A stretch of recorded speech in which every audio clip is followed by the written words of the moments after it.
మా నాన్నగారు first he is into agriculture and later he is into some pharmaceutical business.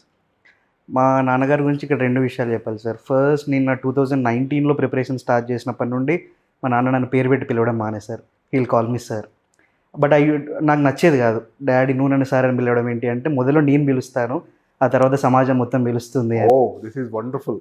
So అదొకటి. And second thing is like 2022లో forest services and civil services mains రాసాక 23లో I couldn't clear CSAT.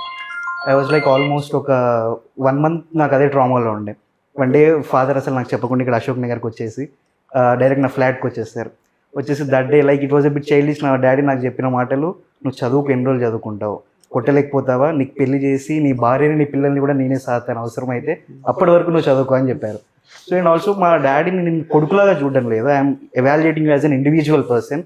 25 ఏళ్ళ నుంచి ఒక మనిషిని చూసినప్పుడు you can evaluate them very well. నేను ఎవాల్యుయేట్ చేశాను. You have that capability, you can do it. Mother emotional support ఇస్తారు, డాడీ దగ్గర నుంచి ఎమోషనల్ సపోర్ట్ రాలేదు సార్, నాకు ఈ సపోర్ట్ వచ్చింది. So I will be very thankful to my dad. మా ఇంట్లో నుంచి మమ్మీ ఎలాంటి సపోర్ట్ చేస్తుందో, ఎన్ని చోట్ల ఎక్కడ కాపాడాలి, ఏం చేయాలి, that I got always from home sir.